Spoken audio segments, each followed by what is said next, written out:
বিসমিল্লাহ, আলহামদুলিল্লাহ, ওয়াসসালাতু ওয়াসসালামু আলা রাসূলিল্লাহ।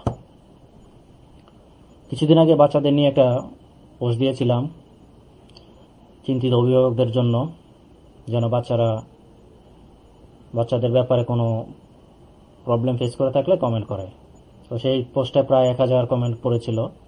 সবাইকে জবাব দেওয়া সম্ভব হয়নি। তো সেখানে বলেছিলাম যে একটা লাইভ করব আল্লাহ তৌফিক দিলে।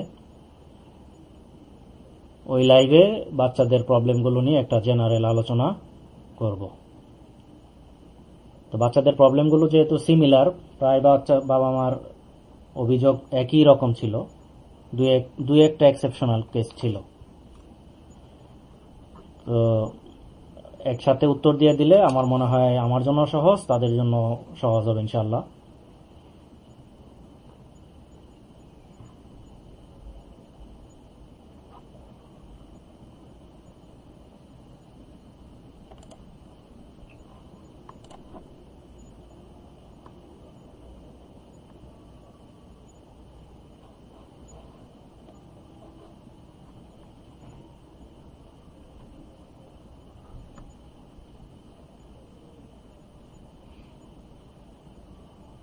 আপনারা কি এখন স্ক্রিনটা দেখতে পাচ্ছেন?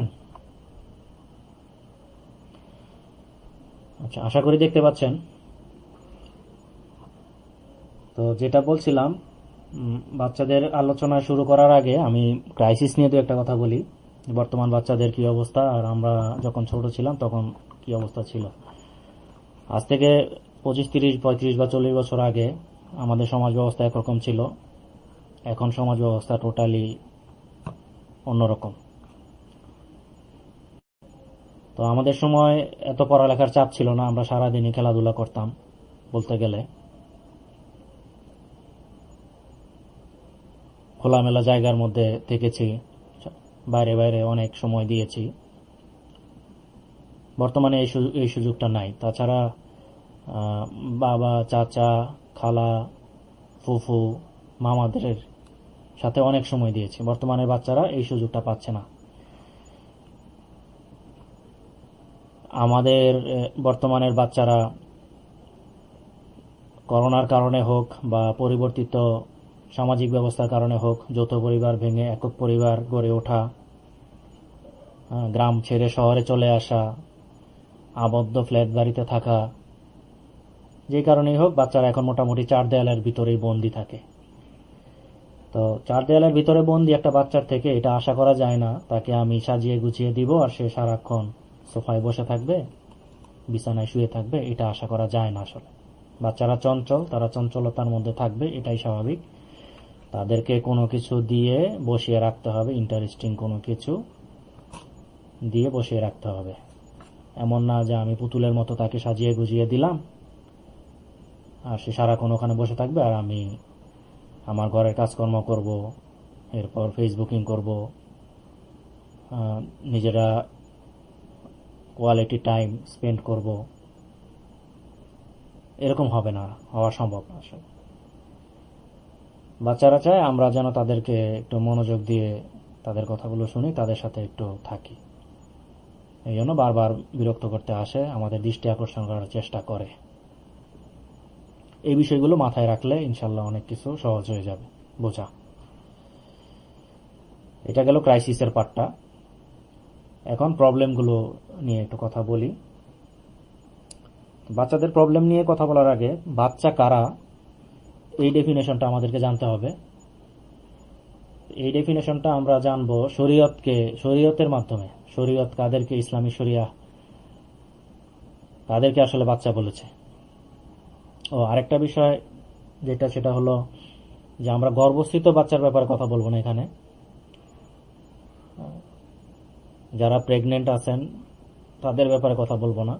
যে বাচ্চাগুলো দুনিয়াতে এসেছে এবং এখনো বাচ্চা আছে তাদের ব্যাপারে মূলত কথাবার্তা। আচ্ছা, শিশু বলতে তাদেরকেই বোঝানো হবে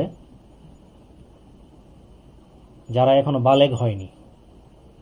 যেসব ছেলে বা মেয়ে বালেগ হয়নি তাদেরকেই শিশু বলা হবে।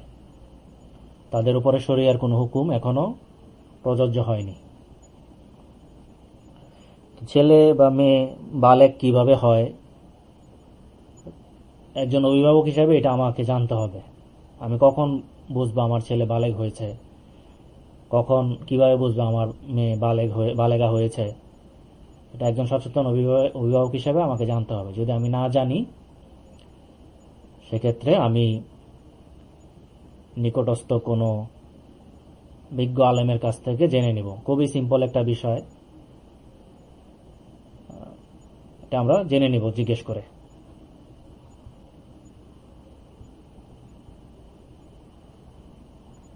আচ্ছা,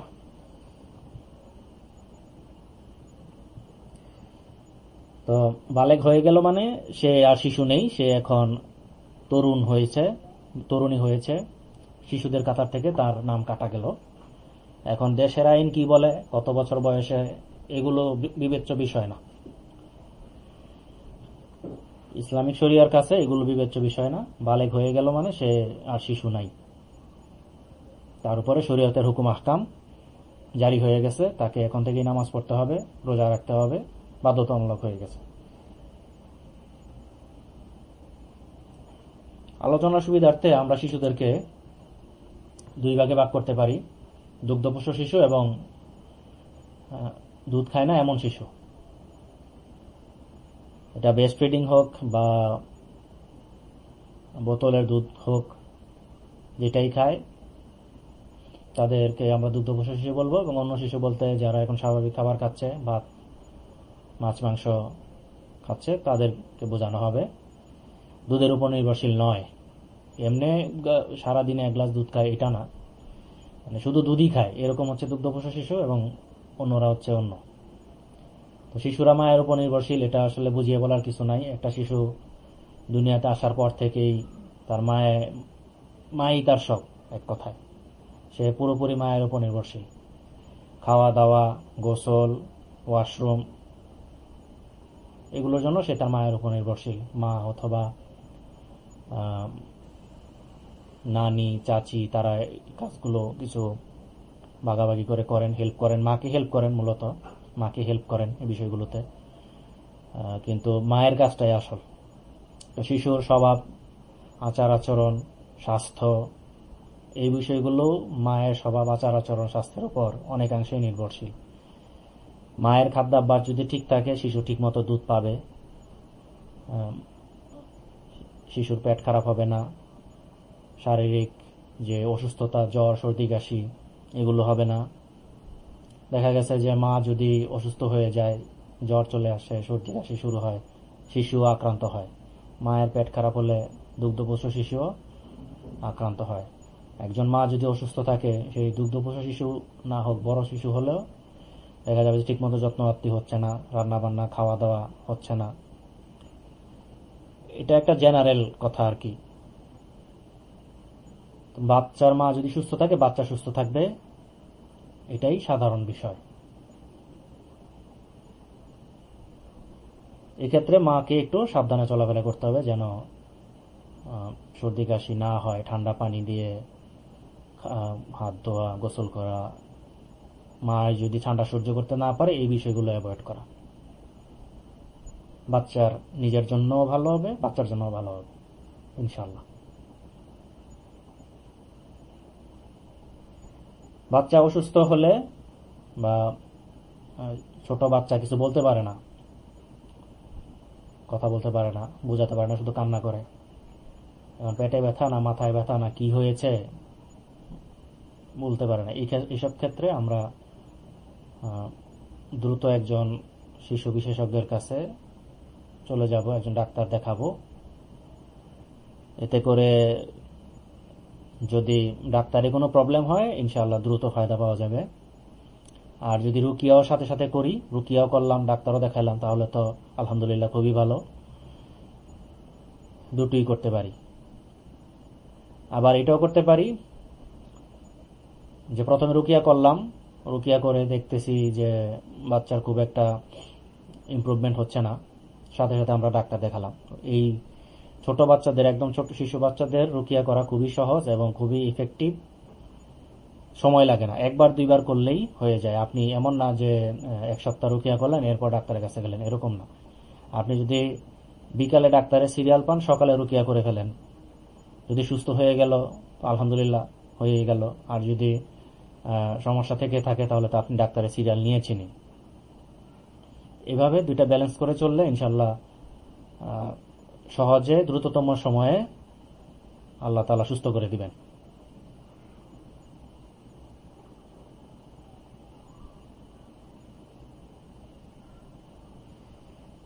রোগে ভোগে চিকিৎসার চেয়ে রোগ যেন না হয় সেই ব্যবস্থা গ্রহণ করা ভালো। আমরা জানি শিশুদের গুনাহ নেই,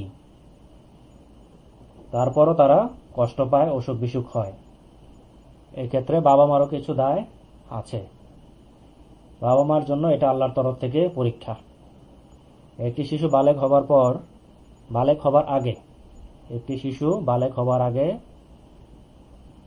তার 4টা অধিকার আছে বাবা মার কাছ থেকে। সে 4টা অধিকার পাবে, হক পাবে।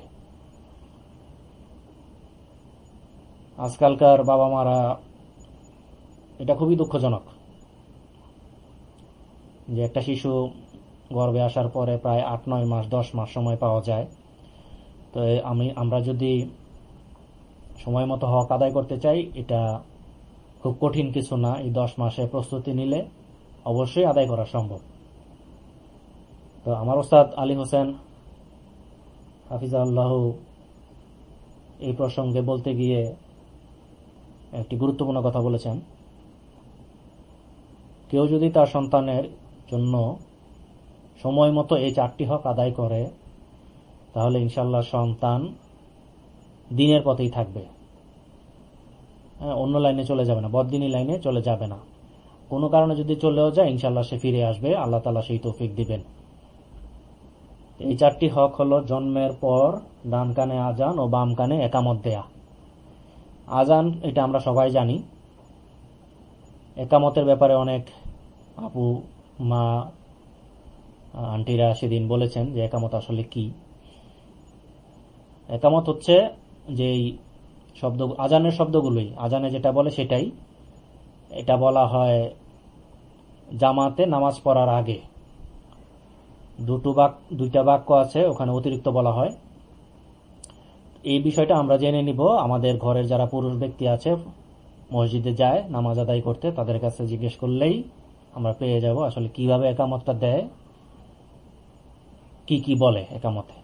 তো ডান কানে আজান আর বাম কানে একামত, এটা জন্মের পরেই আমরা আদায় করে ফেলবো। এই হকটা বাচ্চাদের আদায় করে ফেলবো। এরপর সুন্দর একটা ইসলামিক নাম রাখবো। কি নাম রাখবো এটা কোনো আলেমের সাথে আমরা পরামর্শ করে নিব, কোন নামটা রাখলে ভালো হবে। নিজেদের যদি কোনো পছন্দ থাকে সেই ব্যাপারেও আলেমদের পরামর্শ আমরা চাইবো, যে আমরা এই নামটা রাখতে চাই, এই ব্যাপারে পরামর্শ কি। এরপর হচ্ছে সময় মতো আকিকা করা। অসংখ্য কমেন্ট সেদিন পেয়েছি যে আকিকা করা হয়নি, সময় মতো আকিকা করা হয়নি, বাচ্চা হয়ে গেছে, আকিকার জন্য পয়সা নাই।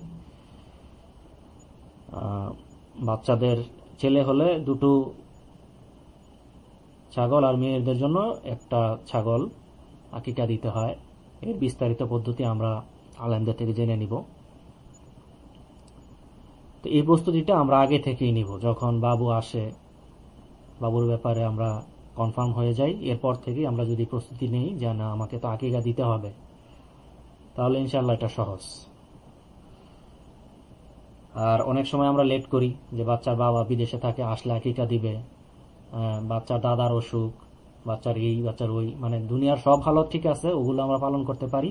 এই অনুষ্ঠান ওই অনুষ্ঠান এখন করা যাবে না, অমুকের বিয়ে আছে করা যাবে না, এই অনুষ্ঠান আছে করা যাবে না, দুনিয়ার অন্য সব হালত আমরা পূরণ করতে পারি, এইটা পিছনে পড়ে যায়। এভাবে আমরা করব না, এটা হকটা আমরা সময় মতো আদায় করে দিব। এই ব্যাপারে বিস্তারিত কোনো ইসলামিক বই বা কোনো আলেমের থেকে জেনে নিব। প্রয়োজনীয় পরিমাণ 4 নম্বর হচ্ছে প্রয়োজনীয় পরিমাণ ইলম শিখানো, যার দ্বারা বালেগ হওয়া মাত্রই সে ইবাদত করতে পারে। যেমন কিভাবে নামাজ পড়তে হবে, কিভাবে ওযু করতে হয়, সূরা কেরাত শুদ্ধভাবে পড়তে পারা, কোরআন তেলাওয়াত শুদ্ধভাবে করতে পারা। বালেগ হওয়ার আগেই এটা আমরা করে নিব। 9 থেকে 15 বছরের মধ্যে, 14 বছরের মধ্যেই সাধারণত সন্তানেরা বালেগ হয়ে যায়। তা কাজেই 9 বছর হওয়ার আগেই আমরা চেষ্টা করব সন্তানদেরকে নামাজে অভ্যস্ত করার জন্য।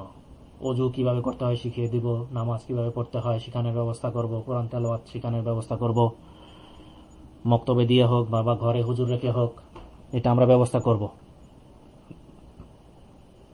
এই 4টা হক আমরা সময় মতো আদায় করে দিব। আচ্ছা, এটা তো বললাম। আচ্ছা, শিশুদের নিয়ে রুকিয়া করা বা কোনো প্রবলেমের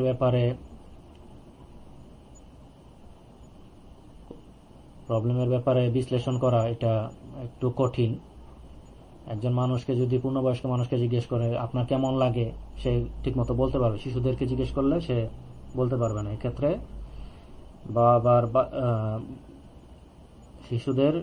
বাচ্চার বাবা মাকে ভালোভাবে জিজ্ঞেস করতে হবে যে আসলে বাচ্চার কি হয়েছে, কি প্রবলেম, তাদের অভ্যাস কি। রাকিদের কাছে বা কোনো রুকিয়া পরামর্শকের কাছে যখন যাবে বাচ্চা কাচ্চা নিয়ে, তখন এই বিষয়গুলো খেয়াল করতে হবে, বাবা মার কাছ থেকে জানতে হবে ভালো মতো। শিশুদেরকে আমরা জিজ্ঞেস করলাম যে কথা বলতে পারে যে বাবু তোমার কেমন লাগে, কি হয়েছে বলতো। এরপর বাচ্চাদের বাবা মাকেও জিজ্ঞেস করলাম। আর রুকিয়া করতে গেলে যেটা হয়, বাচ্চারা সাধারণত চঞ্চল থাকে। আমি এক জায়গায় বসিয়ে তাকে ঘন্টার পর ঘন্টা রুকিয়া করব, এটা সম্ভব হয় না। এই ক্ষেত্রে বাচ্চা যদি খেলতে পছন্দ করে তাকে খেলনা দিয়ে বসিয়ে দিলাম, এরপর তার পাশে বসে তেলাওয়াত করতে থাকলাম। সে যদি দৌড়াদৌড়ি করে তাকে দৌড়াদৌড়ি করতে দিলাম, আমিও তার সাথে হাঁটলাম। একটু কঠিন, এই বিষয়গুলো ধৈর্য ধরে ডিল করতে হবে। রুকিয়া বাচ্চারাই করুক বা কোনো রাখি করুক, এই বিষয়গুলো খেয়াল রাখতে হবে, ধৈর্য ধরে তাদেরকে সময় দিতে হবে। এখানে কিছু প্রবলেমের কথা নোট করা হয়েছে। দুগ্ধপুষ্প শিশুর ক্ষেত্রে দেখা যায় যে সদ্য ভূমিষ্ঠ শিশু, 1 দিন হয়েছে বা 3 দিন বয়স, 4 দিন বয়স, দুধ খেতে চায় না, বকের দুধ খেতে চায় না, রাতে ঘুমায় না, শুধু কান্নাকাটি করে। রাতে কান্নাকাটি করে, যখনই সে একটু এনার্জি পায় কান্নাকাটি করে। গায়ের রং হঠাৎ করে পরিবর্তন হয়ে যায়, এই দেখতেছি বর্ষা, এই অন্যরকম হয়ে গেল। তারপর চাচা খালা ফুপুরা কোলে নিলে বাচ্চা শান্ত থাকে, মা কোলে নিলেই কান্নাকাটি করে, অথবা উল্টা, মায়ের কোলে গেলে শান্ত থাকে আর অন্যরা কোলে নিলে কান্নাকাটি করে। এটা মনে হয় স্বাভাবিক, মায়ের কোলে শান্ত থাকবে, এটাই তো স্বাভাবিক, তাই না? আর অসুখ বিসুখ একের পর এক লেগেই থাকে, এই সর্দি, এরপর কাশি, এরপর ডায়রিয়া, এরপর জ্বর, এইভাবে একের পর এক অসুখ যদি লেগে থাকে। এখানে একটু আমরা বিশ্লেষণ করি। দুধ খেতে চায় না, বাচ্চা দুধ খাবে, এটা হচ্ছে স্বাভাবিক। তার ক্ষুধা লাগলে সে দুধ খাবে, এটা হচ্ছে স্বাভাবিক। কিন্তু সে যদি খেতে না চায়, তো এখানে ডাক্তারি প্রবলেম থাকতে পারে, হয়তো সে পরিমাণ মতো দুধ পাচ্ছে না। কেন পাচ্ছে না এটা রাখতে হবে। আবার এমন হতে পারে যে সে মায়ের কোলেই যেতে চায় না, বা মায়ের কোলে গেলেও দুধ মুখে নিতে চায় না। এসব ক্ষেত্রে সন্দেহ করা যেতে পারে যে আসলে মায়ের কিছু প্রবলেম আছে, এই জন্য বাচ্চা মায়ের সাথে এরকম করছে। মায়ের প্রবলেম থাকলে অনেক সময় আমরা দেখেছি এরকম করে। তো এই ব্যাপারে যদি রেফারেন্স চাওয়া হয় আমার কাছে, তো আমি কোনো রেফারেন্স দিতে পারবো না, এটা অভিজ্ঞতা থেকে দেখা। অনেক বাবা মা এরকম অভিযোগ করেন, তো পরবর্তীতে দেখা যায় যে আসলে তাদের নিজেদেরই কোনো সমস্যা আছে, তারা হয়তো বদনজর বা অন্য কোনো সমস্যাতে আক্রান্ত, এই কারণে বাচ্চার সাথে তাদের একটা দূরত্ব তৈরি হয়েছে।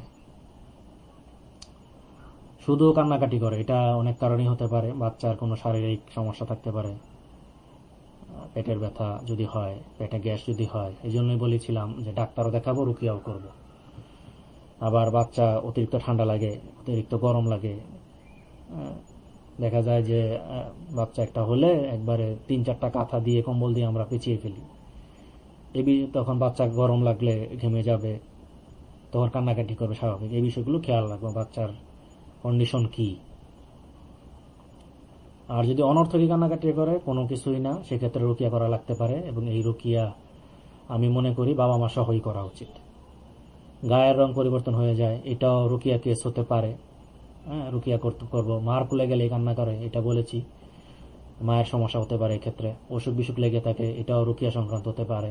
আবার খাবার পানির কারণে, মায়ের খাবার পানি, মায়েরও অসুখ বিসুখ, খাবারের কারণে, খাবারের অভ্যাস ঠিক নাই, মায়েরও পেট খারাপ থাকে, বাচ্চারও পেট খারাপ থাকে। এই বিষয়গুলো রাখতে হবে মাথায়।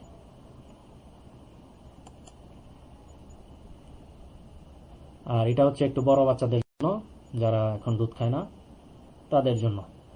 খাওয়া দাওয়া করতে চায় না,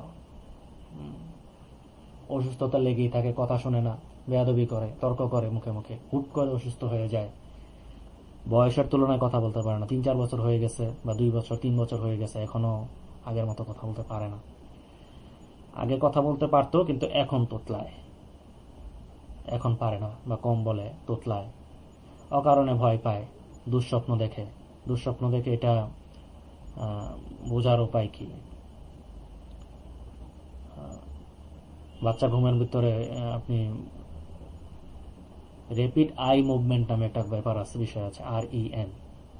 মানুষ যখন দুঃস্বপ্ন দেখে তখন তার ঘুমের মধ্যে চোখ নড়াচড়া করে, এই বিষয়গুলো খেয়াল করা। তারপর ঘুমের মধ্যে হঠাৎ করে সে কান্না করে উঠে পড়ে কিনা, তো এটা মা বুঝবে, একজন মা বুঝতে পারে যে বাচ্চার ভয় পাচ্ছে কিনা ঘুমের মধ্যে। রাগ জেদ মাত্রাতিরিক্ত বেশি, এটা খুবই কমন একটা অভিযোগ। প্রায় সব অভিভাবকই, বলতে গেলে 90% অভিভাবকই রাগ জিদের অভিযোগ করেছেন। মাত্রাতিরিক্ত দুষ্টু, অটিজমে আক্রান্ত। এখানেও আমরা বিশ্লেষণ করার চেষ্টা করি। খাওয়া দাওয়া করতে চায় না, একটা বাচ্চা খাওয়া দাওয়া করতে চায় না, এটা 2 ধরনেরই প্রবলেম হতে পারে। সে রুকিয়া সংক্রান্ত প্রবলেম হতে পারে, আবার এমনি স্বাভাবিকও হতে পারে। এমন না, আমি এই পর্যন্ত কোনো অভিভাবককে 2টা বিষয় সন্তুষ্ট হতে দেখি নাই। এক হচ্ছে খাওয়া দাওয়ার বিষয়ে, আর একটা হচ্ছে পড়াশোনার বিষয়ে। সবার অভিযোগ আমার বাচ্চা খায় না আর আমার বাচ্চা পড়ে না, এটা সবারই অভিযোগ। তো আপনার বাচ্চা যদি সুস্থ থাকে, খাওয়া দাওয়া করতে চায় না, বলতে খাওয়া দাওয়ার জন্য তাকে হয়তো একটু এক্সট্রা সময় দিতে হচ্ছে, তাকে আপনি খাওয়াচ্ছেন 1 ঘন্টা লেগে গেল,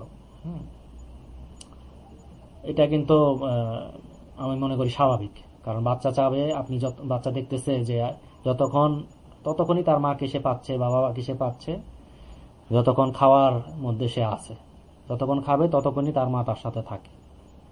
তো সে তো অবশ্যই চাবে তার মা তার সাথেই থাকুক। তো সেক্ষেত্রে খাওয়া নিয়ে সে এদিক সেদিক করবেই। এমনিতে যদি সুস্থ থাকে, স্বাস্থ্য হয় একটু সুখ না, কিন্তু সে সুস্থ, ঠিকমতো খেলাধুলা করে, কোনো অসুখ বিসুখ নাই, খাওয়া দাওয়া কম করলেও চিন্তার কিছু নাই ইনশাল্লাহ। আর আমি এই ব্যাপারে একটা বই সাজেস্ট করি। বইটার নাম হচ্ছে কোন বাচ্চা কি খাবে। কোন বাচ্চা কি খাবে, এই বইটা আপনারা ফলো করতে পারেন। এটা একজন ডাক্তার লিখেছেন, সম্ভবত লেখকের নাম শিমুল, ডাক্তার শিমুল। গ্রুপে গুগলে সার্চ করলেই পাবেন, কোন বাচ্চা কি খাবে। এটা যদি আপনি গুগলে সার্চ করেন, ইমেজ সার্চ করলেই পাওয়া যাবে।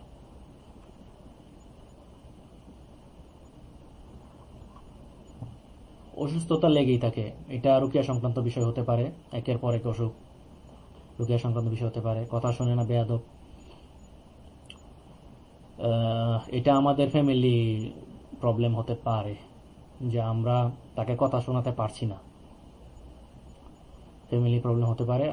বড়দের ক্ষেত্রে অনেক সময় একটা কথা একবার বললেই বুঝে ফেলে, বাচ্চাদের হয়তো 2 বার বলতে হয়, 3 বার বলতে হয়। সকালে বললাম, বিকালে সে ভুলে গেল, বা আমি একটা কথা বললাম, সে পাল্টা জবাব দিল। এসব ক্ষেত্রে তাকে বুঝিয়ে বলতে হবে আসলে বিষয়টা কি, এমন ভাবে কথা বলতে হবে যেন সত্যটাই বলি আমরা যেন কোনো ঘুরিয়ে ফিরিয়ে তাকে বুঝ দিতে না যাই। যদি তার বোঝার মতো কিছু না হয়,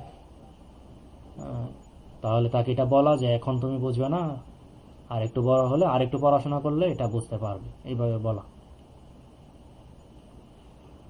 আর আদতেই যদি সে বেয়াদবি করে বলতে এটা আসবে সামনে, ওই পয়েন্টে বলবো ইনশাল্লাহ। আর হুট করে অসুস্থ হয়ে যায়, যে এটার উদাহরণ এরকম হতে পারে যে আপনার বাচ্চা সুস্থ ছিল, আপনি কোথাও গিয়েছেন বাচ্চাদেরকে নিয়ে, কোনো বেড়াতে গিয়েছেন বা কোনো অনুষ্ঠানে, বা কেউ বাসায় এসেছিল, এরপরই অসুস্থ হয়ে গেছে। এটা রুকিয়া সংক্রান্ত বিষয় হতে পারে। বয়সের তুলনায় কথা বলতে পারে না। বাচ্চাদের সাথে যত কথা বলা যায়, যদি স্বাভাবিক বাচ্চা হয়, বাচ্চাদের সাথে যত কথা বলা যায় সে তত দ্রুত কথা শিখবে, এটাই হচ্ছে স্বাভাবিক। আমরা এই ক্ষেত্রে বাচ্চাদেরকে বেশি বেশি সময় দিব। আগেরকার যুগে তো বাবা মা পাশাপাশি, চাচা ফুফু খালা মামারা সময় দিত, দেখা গেছে বাচ্চা 2 বছরে মোটামুটি ভালো কথা বলতে পারে। এখনকার একক সমাজ ব্যবস্থায় সারাদিন বাচ্চা থাকে মার সাথে বা কাজের লোকের সাথে থাকে বা বাবার সাথে থাকে, ওই রকম কথা বলার সুযোগ তার নাই। এই ক্ষেত্রে লেট হতে পারে। যদি সবকিছু ঠিক থাকে তাহলে ইনশাল্লাহ এখানে চিন্তার কিছু নাই, ধীরে ধীরে সে শিখে ফেলবে। এখানে আরেকটা বিষয় আসে যে অনেক সময় দেখা যায় বাচ্চা ভিনদেশী কোনো ভাষায় কথা বলে, যেটা বোঝা যায় না। এটা অনেক সময় কার্টুন দেখার কারণে হয়, যে ভাষায় কার্টুন দেখে ওই ভাষায় সে কথা বলে। হতে পারে এরকম কেস পেয়েছি। আগে কথা বলতে পারলেও এখন তোতলায়। এটা রুকিয়া সংক্রান্ত কেস হতে পারে, যে আগে খুব পটর পটর করতো বা খুব পাকনা পাকনা কথা বলতো। আমরা বলি না যে পাকনা পাকনা কথা বলে, বুদ্ধিদীপ্ত কথা বলে, সুন্দর করে কথা বলতে পারতো, এখন পারে না। এখানে বদনজরে কোনো সমস্যা থাকতে পারে। অকারণে ভয় পায়, দুঃস্বপ্ন দেখে। এটা যেহেতু একটু বড় বাচ্চা, দুঃস্বপ্ন দেখলে সে বলতে পারবে কি স্বপ্ন দেখেছে। অকারণে ভয় পায়, রাগ জিদ বেশি। হ্যাঁ, এটা হতে পারে, স্বাভাবিক অস্বাভাবিক দুইটাই হতে পারে। রাগের কারণে যদি বাচ্চার গায়ে এমন অস্বাভাবিক শক্তি চলে আসে, যে একটা বাচ্চার গায়ে তো শক্তি থাকার কথা না, তো এটা রুকিয়া সংক্রান্ত কেস হতে পারে। আর জিদের বিষয়টা হচ্ছে, বাচ্চা একটা জিনিস চাইলো, সাপোজ চকলেট খেতে চাইলো, আপনি দিলেন না, বললেন যে না ঠিক, চকলেট খেতে হবে না, চকলেট খেলে ওই হয়, দিলেন না। সে কান্নাকাটি শুরু করলো। কতক্ষণ কান্নাকাটি করার পরে আপনার মন গলে গেল, আপনি দিলেন তাকে। এখানে আপনি কিন্তু তাকে একটা শিক্ষা দিলেন যে কান্নাকাটি করলে জিনিস পাওয়া যায়, এই শিক্ষাটা কিন্তু আপনি দিলেন। এটা কিন্তু সে কাজে লাগাবে পরবর্তীতে, যে কোনো বিষয়ে সে এই জিদটাই করবে। এই ক্ষেত্রে পরামর্শ হচ্ছে তার জিদকে প্রশ্রয় না দেয়া। জিদ করে সে যেন জিততে না পারে। তাকে আমরা হার্ট করব না, মারধর তো প্রশ্নে আসে না। তাকে বুঝিয়ে বলবো বারবার যে না, এটা ভালো না, এটা ক্ষতিকর, এটা তোমাকে দেয়া যাবে না, এটা তোমার এখন মোবাইল খেলার বয়স হয়নি, মোবাইল চালানোর বয়স হয়নি, তুমি মোবাইল ধরবে না, মোবাইল বড়দের জিনিস, যখন তুমি কলেজে পড়বে বা ভার্সিটিতে পড়বে তখন তোমাকে মোবাইল দেওয়া হবে, এর আগে মোবাইল দেওয়া হবে না। এই পজিশনে স্ট্রিক্ট থাকতে হবে। আরেকটা বিষয় আমরা করি, সেটা হচ্ছে বাচ্চাদেরকে মিথ্যা বলি এবং বাচ্চাদের সামনে অন্যদেরকেও মিথ্যা বলি। মিথ্যা বলা এমনিতেই মহাপাপ, তো আমার মিথ্যা বলার কারণে আমার বাচ্চা মিথ্যেটা শিখবে। আমি যখন ঘরে থেকে মোবাইলে বলবো আমি তো বাজারে চলে আসছি, আর 2 মিনিট লাগবে, বাচ্চা কিন্তু এটা শিখে ফেললো। পরবর্তীতে এই শিক্ষাটাই আপনাদের সাথে, আমার সাথে প্রয়োগ করবে। কাজেই এই সব দৃষ্টান্ত তার সামনে স্থাপন করা যাবে না। মাত্রাতিরিক্ত দুষ্টু। আসলে দুষ্টামির মাত্রাটা কিভাবে সিলেক্ট করা হবে, কি করলে আমরা বুঝবো যে সে আসলে মাত্রাতিরিক্ত দুষ্টু?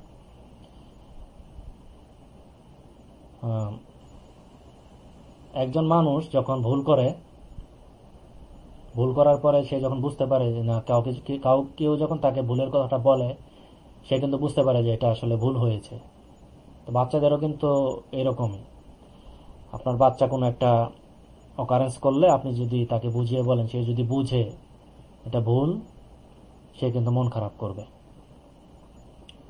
কথার কথা, আপনি বাচ্চা গ্লাস থেকে পানি ফেলে দিল মেঝেতে, তো আপনি তাকে বুঝিয়ে বললেন এটা ঠিক না, এতে কষ্ট হচ্ছে, মায়ের কষ্ট হচ্ছে, মুছতে হচ্ছে, বা পানি নষ্ট হচ্ছে। আর পানি নষ্ট হলে পানি আল্লাহ তাআলার নিয়ামত, আল্লাহর নিয়ামত নষ্ট করা উচিত না, আল্লাহ তাআলা শাস্তি দেয়, এইভাবে বললে বুঝবে। কিন্তু আপনি খেয়াল করলেন যে এটা বলার পরও সে, আপনি মানা করেছেন দেখে সে আরো 2 গ্লাস ফেললো। মানা করলেন কেন? এখানে এটা অস্বাভাবিক, বা আপনি যে বুঝাচ্ছেন তার মধ্যে অনুশোচনার কোনো চিহ্ন নাই, এটা অস্বাভাবিক। এখানে রুকিয়া সংক্রান্ত বিষয় থাকতে পারে। অটিজমে আক্রান্ত, এই বিষয়টা নিয়ে আসলে বিস্তারিত আলোচনা করা দরকার। অটিজম এটা টোটালি একটা ডিফারেন্ট সাবজেক্ট। তো অটিজমে আক্রান্তর বিষয়ে আমাদের গ্রুপে একটা পোস্ট আছে, আলাদা পোস্ট শুধু অটিজমে আক্রান্তদের জন্য। ওটা সার্চ করলে ইনশাল্লাহ পাওয়া যাবে। গ্রুপে সার্চ করবেন, আপনারা ইনশাল্লাহ পাবেন। আচ্ছা, আরো কিছু লক্ষণ এখানে আছে। রেগে গেলে গায়ে অস্বাভাবিক শক্তি চলে আসে, এটা বলেছি। মাঝে মাঝে বড়দের কথায় কথা বলে, বড়দের গলায়, হ্যাঁ, বাচ্চাদের গলা তো আমরা বুঝি। তো হঠাৎ করে দেখা গেল যে কোনো অকারেন্সের কারণে সে রেগে গিয়ে তার কথা বলা শুরু করলো, এমনভাবে কথা বলছে মনে হচ্ছে এটা কোনো পূর্ণবয়স্ক মানুষের গলা, বা ছেলে বাচ্চা কথা বলছে, মেয়েদের গলায় কথা বলছে, মেয়েদের গলা হয়ে গেল, পূর্ণবয়স্ক মানুষের মতো হয়ে গেল, এটা অস্বাভাবিক। তারপর বড়দের মতো চিন্তা ভাবনা করতে পারে, একটা বাচ্চার চিন্তা ভাবনা বাচ্চাদের মতো হবে, এটা স্বাভাবিক। পূর্ণবয়স্কদের মতো যদি হয় চিন্তা ভাবনা, এটা অস্বাভাবিক। কুরুচিপূর্ণ কথা বলা, কুরুচিপূর্ণ কথা বলতে গালিগালাজ হতে পারে, বা এমন কোনো কথা বলা যেটা তার বয়সে স্বাভাবিক না, রুচি বহির্ভূত। আজান শুনলে ভয় পাওয়া, আজান শুনলে কানে আঙুল দেয়, বা চিল্লাপাল্লা করে, এরকম হতে পারে। চোখের মনি বড় হয়ে যায়, স্বাভাবিকভাবে ঠিক থাকে, নর্মাল থাকে, তো যখন উত্তেজিত হয় তখন চোখের মনি বা ভয় পায় তখন চোখের মনি বড় হয়ে যায়। একই ভুল বারবার করতে থাকে, এটা অলরেডি বলেছি, যেন কেউ উস্কে দিচ্ছে। গ্লাসের পানির উদাহরণটা দিলাম, আমরা তাকে মানা করছি এটা করো না, সে করছে, মনে কেউ তাকে যেন বলছে যে তুমি করো, তুমি করো, এরকম যেন মনে হয়। আর অনেক সময় দেখা যায় বাচ্চারা ঘরের কোনো নির্দিষ্ট কোণার দিকে ইঙ্গিত করে,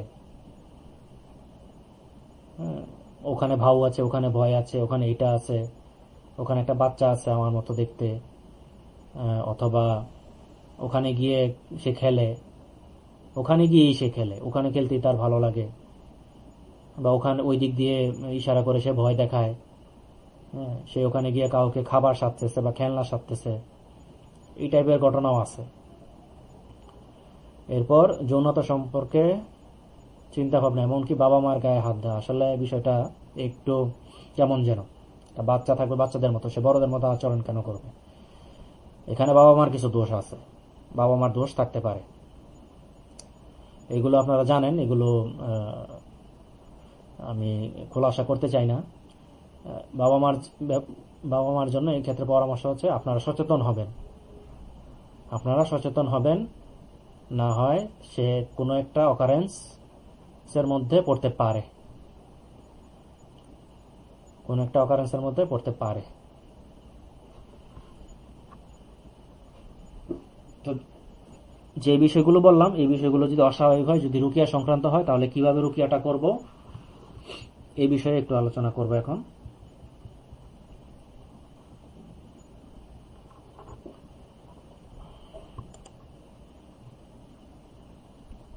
আচ্ছা, অনেক বাবা মা বাচ্চাদের বিষয়ে কথা বলার সময় সতর্ক হন না। বাচ্চাদের বিষয়ে আমার বাচ্চা এই করেছে, আমার বাচ্চা ওই করেছে, এইভাবে বলতে থাকেন। এভাবে বলা উচিত না, আল্লাহ তাআলা শুকরিয়া আদায় করা উচিত। একে তো বাচ্চা কাচ্চা একটা আল্লাহ তাআলার নেয়ামত, বাচ্চাদের কোনো সাফল্যে আমরা আনন্দিত হব, এটা স্বাভাবিক। আমার বাচ্চা, বললাম যে কেউ বলল যে আমার বাচ্চা ফিক্স করে ফেলছে, খুব গর্বের সাথে বলল। আল্লাহ তালা নেয়ামত, আল্লাহ তালা তৌফিক দিয়েছেন, আল্লাহ তালা শুক্রিয়া আদায় করা, মাশাআল্লাহ আলহামদুলিল্লাহ বলা, তাহলে ইনশাআল্লাহ কোনো সমস্যা হবে না। যদি অন্য কেউ বলে এই ধরনের কোনো কথা, কেউ বলতে বলা, সে যদি না বলে বা বলতে না চায়, সেক্ষেত্রে নিজেই বলা,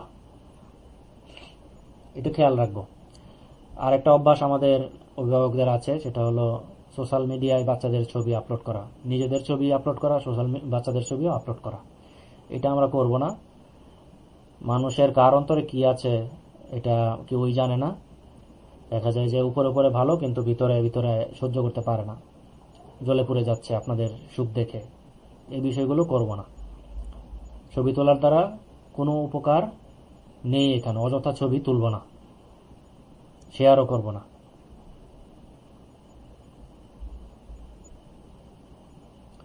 সোশ্যাল মিডিয়ায় ছবি দেওয়ার পরে সমস্যা ক্রিয়েট হয়েছে এরকম উদাহরণ আমরা প্রায়ই পাই, কাজে আমরা সবাই সতর্ক হব।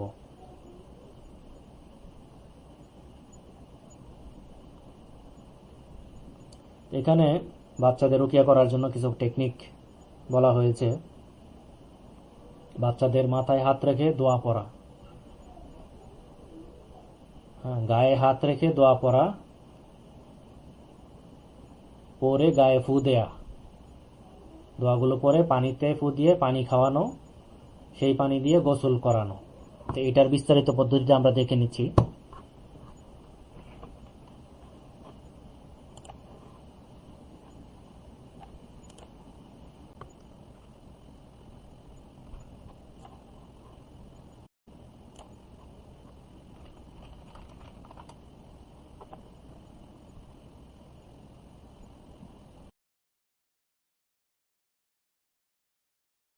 নজর লাগলে কি করণীয়, এই শিরোনামে যদি আপনারা সার্চ করেন পাবেন পোস্টটা। কেউ আপনাকে একটা ভালো কথা বললো, এরপর থেকে আপনার শরীর খারাপ বা যে বিষয়টা নিয়ে বলেছে সেই কাজটা করতে পারছেন না, তাহলে যে বলেছে তাকে বলেন উজু করতে, এবার এই উজুর পানিটা নিজের গায়ে ঢালেন, ব্যাস হয়ে গেল। বাচ্চাদের ক্ষেত্রেও এটা রিকমেন্ডেড। কোনো বাচ্চার কোনো সমস্যা হচ্ছে, সেক্ষেত্রে উচিত হবে সবার উজুর পানি, ঘরে যারা আছে সবার উজুর পানি নিয়ে বাচ্চার গায়ে ঢেলে দাও। এটা একদম প্রাথমিক লেভেলের চিকিৎসা। এরপর যদি সুস্থ হয়ে যায় তাহলে তো আলহামদুলিল্লাহ, বোঝাই গেল যে ঘরের কারো নজর তার লেগেছিল। আমাদের সমাজে একটা মিসকনসেপশন হচ্ছে যে বাবা মার নজর বাচ্চাদের লাগে না, এটা আসলে ভুল কথা। বাবা মার নজরও বাচ্চাদের লাগে। দেখা গেল মা একটা কথা বললো, এরপর বাচ্চা অসুস্থ, বাবা একটা কথা বললো, এরপর বাচ্চা অসুস্থ, সেক্ষেত্রে বোঝা যাবে যে মায়ের নজরই বাচ্চার লেগেছে, বাবার নজরই বাচ্চার লেগেছে। যার নজর লেগেছে তাকে বলতে অজু করতে, এরপর ওজুর পানিটা বাচ্চার গায়ে ঢেলে দিতে হবে, ইনশাল্লাহ সাথে সাথে বাচ্চা সুস্থ হয়ে যাবে। আচ্ছা, যদি জানা না থাকে যে কার নজর লেগেছে, বা যার নজর লেগেছে সে এখন নাই, এখন কি করা, এখন তার ওজুর পানি তো নেওয়া সম্ভব না, সেক্ষেত্রে এই দোয়াগুলোর কথা বলেছি, এই দোয়াগুলো পড়বো। পরে পরে কিভাবে পড়বো? বাচ্চার মাথায় হাত রেখে পড়তে পারি, বাচ্চার গায়ে হাত রেখে পড়তে পারি, পরে বাচ্চাকে ফু দিতে পারি, পরে পানিতে ফু দিতে পারি, ফু দিয়ে পানিটা বাচ্চাকে খাওয়াইতে পারি, অথবা ফু দিয়ে পানিটা বাচ্চার গোসলের পানিতে মিক্স করে বাচ্চাকে গোসল করিয়ে দিলাম, অথবা সবগুলোই করলাম। মাথায় হাত দিয়ে বললাম, আবার পরে পানিতে ফু দিয়ে খাওয়াইয়া দিলাম, আবার গোসলও করালাম। বেশি সমস্যা হলে এইভাবে তিনটাই করতে পারি। ঠিক আছে, বাচ্চাদের জন্য এটা এইভাবেই করা উত্তম। এটা যে কেউ করতে পারবে, যার উচ্চারণ সহি আছে সে করতে পারবে, বাচ্চার মা বাবা বা অন্য কেউ করতে পারবে। এই দোয়াগুলো মায়েদের যদি নামাজ না থাকে তাহলেও পড়া যাবে এই দোয়াগুলো।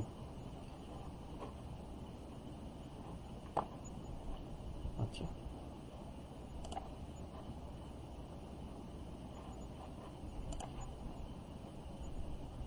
এরপর বাচ্চার যদি জিনের সমস্যা থাকে, বিশেষ করে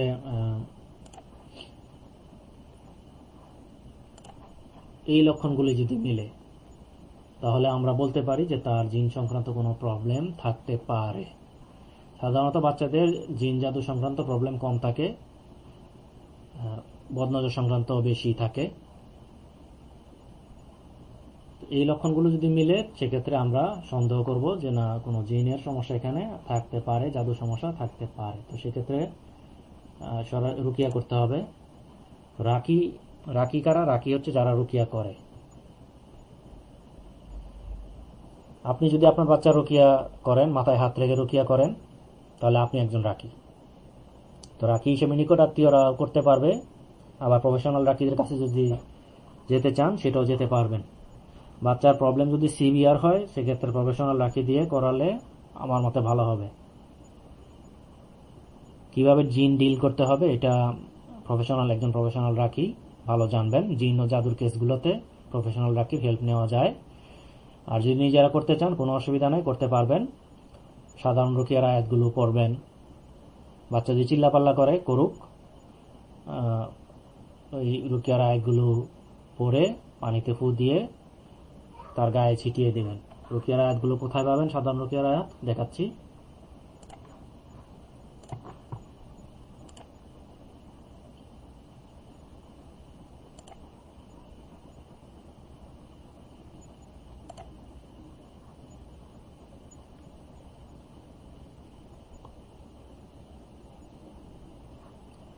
হ্যাঁ, সাধারণ রুকিয়ার আয়াতসমূহ এখানে এটা লিখে সার্চ করলে, গ্রুপে সার্চ করলেই পাবেন।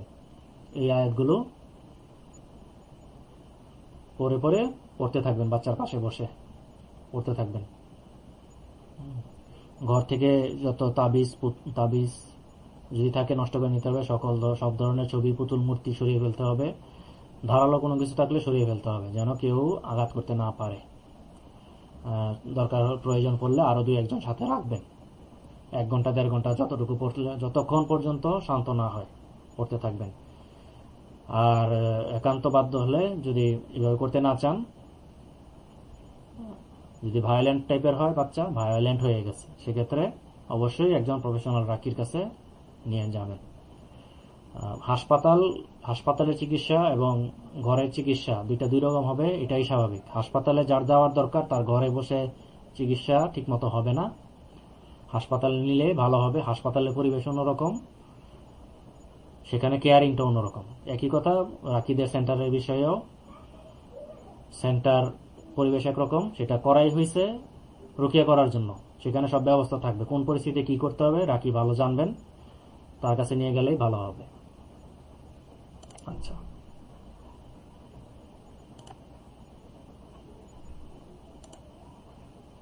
এটা একটা সুসংবাদ আপনাদের জন্য। আল্লাহর হুকুমে শিশুরা সহজেই আরোগ্য হয়। রুকিয়া করলে দেখা যায় যে শিশু বমি করে দিল বা হিসু করে দিল অথবা টয়লেট করে দিল, এরপর শিশু সুস্থ হয়ে গেল। খুবই সিম্পল এবং সহজেই সুস্থ হয়ে যায়। তেমন কোনো কঠিন পরিস্থিতির সম্মুখীন হতে হয় না। 2-1টা এক্সেপশনাল কেস তো থাকবেই। এটা একটা সুসংবাদ, বা এটা অভিভাবকদের জন্য একটা রিলিফ, সহজেই বাচ্চা আরোগ্য হয়ে যাবে ইনশাআল্লাহ। তো এই ছিল মোটামুটি আজকের কথাবার্তা। অনেক কথা বলেছি, ভুলভাল কিছু বলে থাকলে আল্লাহ তাআলার কাছে মাফ চাই। আপনাদের জিজ্ঞাসা সমূহের উত্তর দেওয়া মনে হয় সম্ভব হবে না, অলরেডি অনেকক্ষণ সময় হয়ে গিয়েছে, আর সময় দিতে চাচ্ছি না, কাজও কিছু পড়ে আছে। তো আশা করি উপকৃত হবেন আপনারা, একটু মনোযোগ দিয়ে শুনলে ইনশাল্লাহ পারবেন এগুলো। তো এই সাধারণ রুকিয়ার আয়াতের কথা যেগুলো বলেছি, এগুলো পরে বাচ্চাকে তেল মালিশও করা যাবে। তেলে ফু দিয়ে তেল মালিশ করলেন। যদি বাবা মার সমস্যা থাকে সেক্ষেত্রে বাবা মাও রুকিয়া করবে, এটা একটু বলি তাহলে।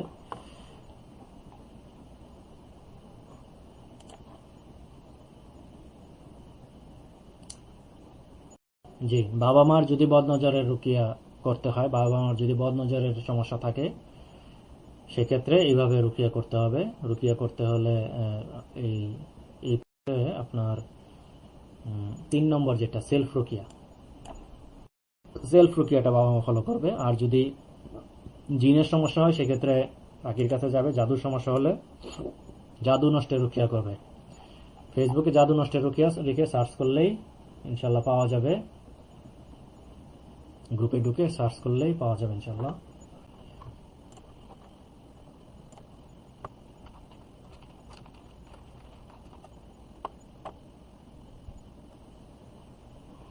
এই যে সিহরের রুকিয়া বা জাদু নষ্টের রুকিয়া, যে কোনো জাদু নষ্টের রুকিয়া, এটা এইভাবে এই শিরোনামটা লিখে সার্চ করলে আপনারা পাবেন। বাবা মার যদি সমস্যা থাকে এইভাবে রুকিয়া করতে হবে, ঠিক আছে?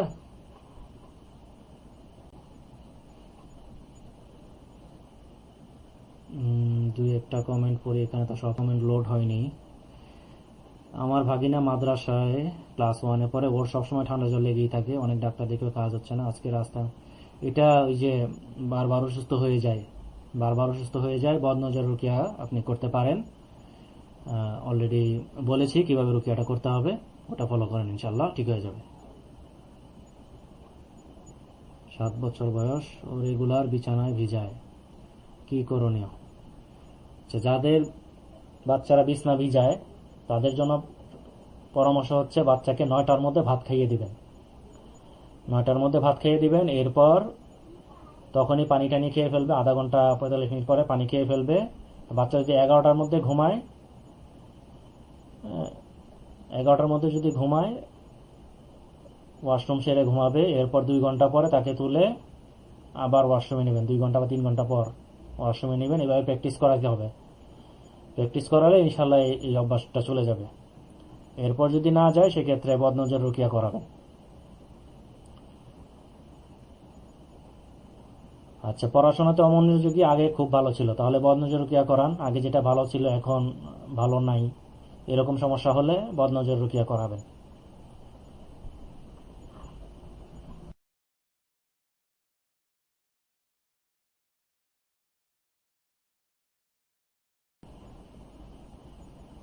আচ্ছা, আর লাইভ আর লম্বা করবো না, এখানেই শেষ করি।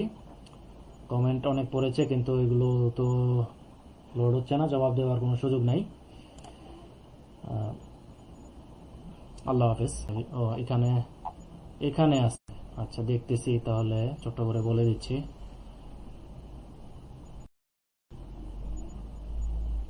দিনে ভাই, আমার বাবুর বয়স 2 বছর 6 মাস 7 দিন, খাওয়া, কথাবার্তা, চলাফেরা সব নর্মাল, কিন্তু সে অতিরিক্ত প্রস্রাব করে, দিনে 30 থেকে 40 বার করে। নর্মাল? আমার মনে হচ্ছে না এটা নর্মাল, আপনি ডাক্তার দেখান, ডাক্তার দেখাবেন।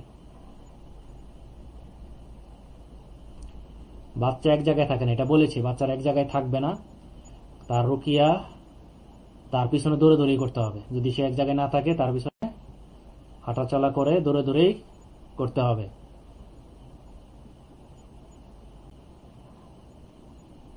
এগুলো আলোচনা করেছি, আপনারা অন্যরা যারা কমেন্ট করেছেন এগুলো আলোচনা করে, কিছু এখানে দেখছি না, কাজেই এগুলো আর জবাব দিব না।